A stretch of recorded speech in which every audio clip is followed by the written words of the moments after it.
नमस्कार। जय श्री कृष्णा। आज हम सुनेंगे सिंहासन बत्तीसी के 29वें दिन की कहानी, पुतली मलयवती की कहानी।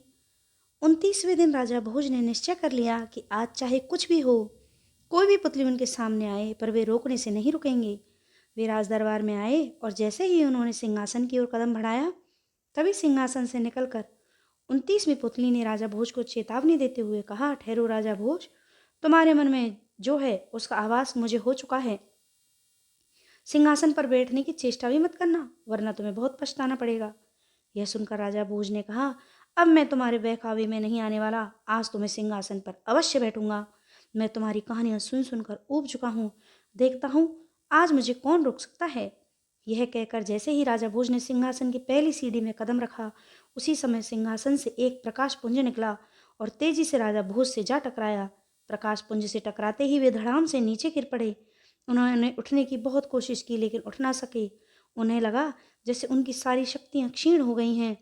तब उन्होंने गिड़गिड़ाते हुए पुतली से कहा, मुझे क्षमा कर दो, मैंने तुम्हारी बात न मानने की बड़ी भूल की है। अब कुछ ऐसा उपाय करो जिससे मेरी शक्ति पुनः वापस लौट सके।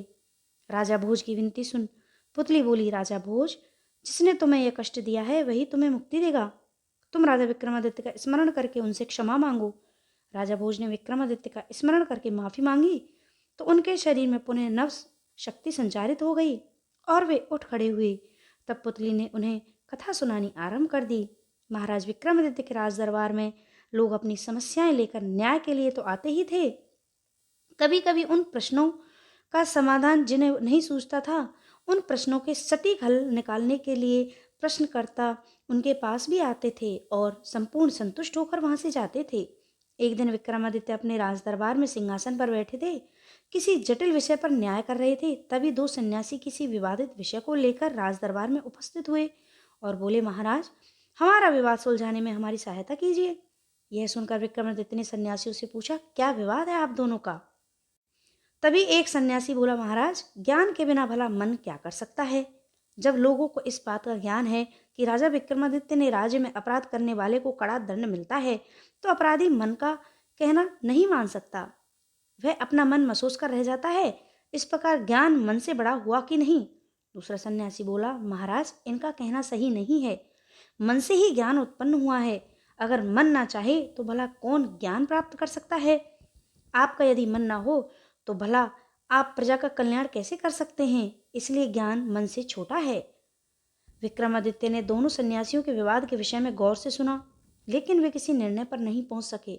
उन्होंने कुछ देर विचार करके यह कहा, यह एक ऐसा विषय है जिसका निर्णय तुरंत नहीं दिया जा सकता, इसलिए आप लोग एक सप्ताह बाद आना। दोनों सन्यासी विक्रमादित्य की बात पर विचार करने लगे, लेकिन वे इस निर्णय पर नहीं पहुंच पा रहे थे कि मन बड़ा है या ज्ञान। दोनों ही एक दूसरे से कहीं ना कहीं बढ़ चढ़कर नजर आते थे। इस बात का फैसला करना बड़ा टेढ़ी खीर थी। इसी सोच विचार में उन्हें 2 दिन बीत गए। इस तरह के उलझे हुए प्रश्न जब भी उन्हें आ घेरते थे तो वे उसका निदान लोगों के बीच ढूंढा करते थे। तीसरे दिन वे एक साधारण नागरिक का वेश धारण करके नगर में घूमने निकले। तभी उनकी नजर एक दरिद्र युवक पर पड़ी। उसके पास जाकर उन्होंने उस युवक से कहा, तुम कौन हो? तुम्हारी यह दशा कैसे हुई? युवक बोला, मेरे पिताजी इस नगर के बहुत बड़े धनवान थे। उनकी मृत्यु के बाद मैं अपने मन की चंचलता को वश में ना रख सका। उनके धन के लिए मद में चूर होकर मैंने वे समस्त दुर्व्यसन अपना लिए जो धन की बर्बादी की ओर ले जाते हैं। मैंने मदिरापान, वेश्यागमन और जुए की लत डाल ली थी। 1 वर्ष के अंदर मैं अपने पिता के धन से हाथ धो बैठा और जब मेहनत मजदूरी करके किसी तरह अपना पेट भर रहा हूँ। यह सुनकर विक्रमादित्य सोचने लगे। इस युवक के कथन ने मन की चंचलता, मन को वश में ना रख पाने की बात कही। चंचल मन को वश में ना रख पाने के कारण यह धनिक पुत्र बर्बादी के कगार पर पहुंच गया। इससे विक्रमादित्य को दोनों सन्यासियों के विवाद का आधा उत्तर मिल गया था। उन्होंने फिर उस युवक से पूछा, अब तुम क्या सोचते हो? युवक बोला, अब मुझे सद्बुद्धि आ गई है। मैं बहुत ठोकर खा चुका हूँ। अब मैंने सोच लिया है कि मेहनत मजदूरी करके थोड़ा पैसा बचाकर एक बैलगाड़ी खरीद लूं और बाजार में जाकर सामान ढोकर अपना गुजारा करूं। यह सुनकर विक्रमादित्य ने पूछा, सद्बुद्धि यानी ठोकर खाने के बाद तुम्हें मन की चंचलता को वश में रखने का ज्ञान प्राप्त हो चुका है?